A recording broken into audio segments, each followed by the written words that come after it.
नमस्कार, स्वागत है आपका। मैं हूं शंकर अनिमेष और न्यूज़ वक्त में हम आज बात करेंगे बिहार के प्रशांत किशोर की।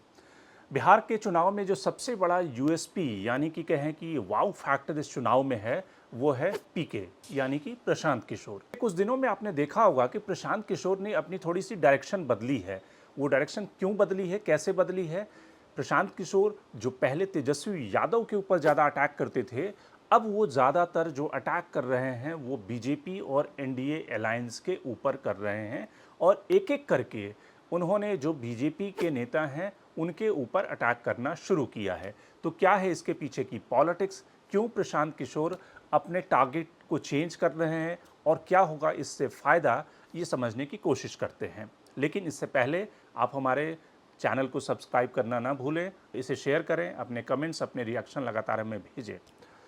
आपको याद होगा कि प्रशांत किशोर ने थोड़े दिन पहले ही जब उन्होंने अपना हमला शुरू किया था, तो उन्होंने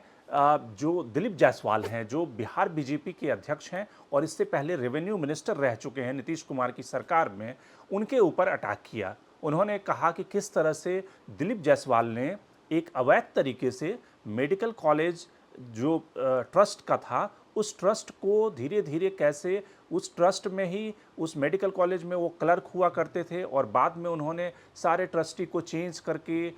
वो खुद मेडिकल कॉलेज के डायरेक्टर बन गए, उसके मालिक बन गए। और उस प्रेस कॉन्फ्रेंस में मेडिकल कॉलेज के जो ओरिजिनल ट्रस्टी थे, उनके जो लोग थे, उसको भी वो लेकर आए थे और दिलीप जायसवाल के ऊपर उन्होंने एक तरह से अटैक करके उनके करप्शन की सारी फाइलें जनता के सामने रखी थी। दिलीप जायसवाल ने उसके जवाब में ये कहा था कि ये पैसा किशोर हैं, प्रशांत किशोर पैसा किशोर हैं, जो कि अलग अलग राज्यों से पैसा कमाए हैं, अलग अलग पॉलिटिकल पार्टियों को कंसल्टेंसी देकर, तो इन्हें मैं जेल भिजवा कर रहूँगा। उसके बाद प्रशांत किशोर के दूसरे टारगेट आए मंगल पांडे, जो बिहार के हेल्थ मिनिस्टर हैं। बिहार में जिस तरह से हेल्थ की स्थिति थी और ख़ास करके जिस तरह से एक दलित बच्ची के साथ रेप हुआ और फिर उसने हॉस्पिटल में उसे एडमिट नहीं किया गया, पीएमसीएच लाना पड़ा, पीएमसीएच में भी डॉक्टर ने उसे एडमिट नहीं किया और इस दरमियान बेगुनाह बच्ची की मौत हो गई, जिसको लेकर प्रशांत किशोर ने मंगल पांडे के ऊपर अटैक किया और फिर मंगल पांडे के करप्शन के केसेस को भी प्रशांत किशोर ने जनता के सामने रखा। प्रशांत किशोर ने कहा कि किस तरह से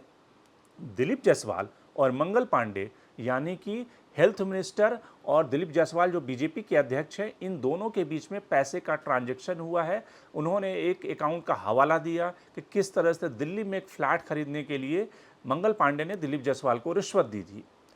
तीसरा जो खुलासा हुआ वो एक तरह से सम्राट चौधरी के ऊपर प्रशांत किशोर ने अटैक किया। उन्होंने कहा कि सम्राट चौधरी जो इस समय बिहार बीजेपी में सबसे शीर्षस्थ नेता हैं, बिहार के डिप्टी चीफ मिनिस्टर हैं, उनकी डिग्री के ऊपर उन्होंने सवाल उठाए और कहा कि इनकी जो डिग्री है वो कैसे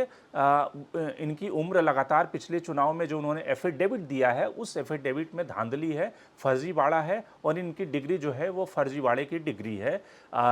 तो एक तरह से सम्राट चौधरी के ऊपर वो तीसरे नेता थे जिनके ऊपर प्रशांत किशोर ने अटैक किया। इसके अलावा जेडीयू के अशोक चौधरी, जो कि एक ज़माने में कांग्रेस में हुआ करते थे, कांग्रेस के अध्यक्ष हुआ करते थे, इस समय नीतीश कुमार के काफ़ी करीबी नेताओं में हैं, उनके ऊपर भी प्रशांत किशोर ने अटैक किया कि किस तरह से अशोक चौधरी ने अपनी बेटी के लिए, जो शांभवी चौधरी इस समय एलजेपी से मेंबर ऑफ पार्लियामेंट हैं, उनके लिए एलजेपी का टिकट खरीदा लोकसभा चुनाव में, यानी कि चिराग पासवान को पैसे देकर टिकट खरीदा गया शांभवी चौधरी के लिए, जो कि अशोक चौधरी की बेटी है।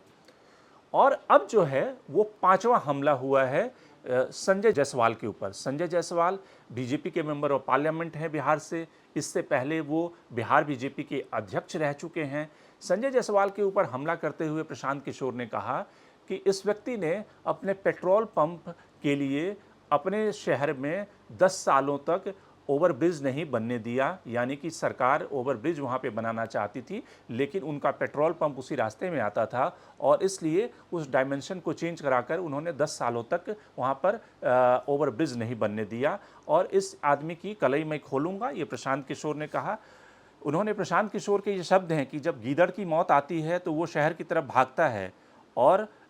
ये 4 दिन में ठंडा पड़ जाएगा। ये बात प्रशांत किशोर ने कही। उसके जवाब में संजय जायसवाल ने कहा कि प्रशांत किशोर को अपने जन्म लेने पर पछतावा होगा और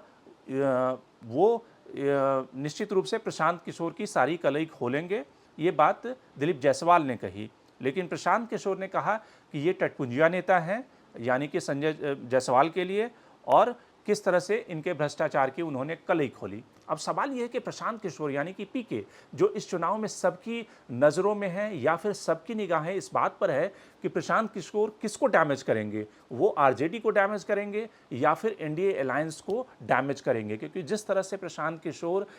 कैंपेन कर रहे हैं, जिस तरह से उनकी सभाओं में, रैलियों में भीड़ उमड़ रही है, जिस तरह से लगातार वो एक के बाद एक बीजेपी नेताओं के ऊपर, एनडीए नेताओं के ऊपर अटैक कर रहे हैं, उससे ये लग रहा है कि कहीं ना कहीं वो जेडीयू और बीजेपी को ज़्यादा डैमेज करने की स्थिति में अपनी रणनीति पर चल रहे हैं। क्योंकि प्रशांत किशोर के पास जो अपना वोट बैंक है, वो अपर कास्ट को डैमेज करना चाहते हैं और साथ ही बैकवर्ड क्लास का कुछ वोट अगर उन्हें मिल जाए तो 5-6% का वोट शेयर वो लेकर कहीं ना कहीं बीजेपी या एनडीए कोलिशन को ज़्यादा नुकसान पहुंचा सकते हैं। क्योंकि आरजेडी का जो वोट बैंक है, एमओआई यानी कि मुसलमान और यादव, वो तो बीजेपी के ज़माने में भी जब बीजेपी अपने सबसे आक्रामक कैंपेन करती रही तब भी वो आरजेडी के उस एमओआई वोट बैंक को क्रैक नहीं कर पाई, उसको डैमेज नहीं कर पाई। तो वैसी स्थिति में प्रशांत किशोर क्या आरजेडी के उस एमओआई जो 30% का वोट बैंक है उसको डैमेज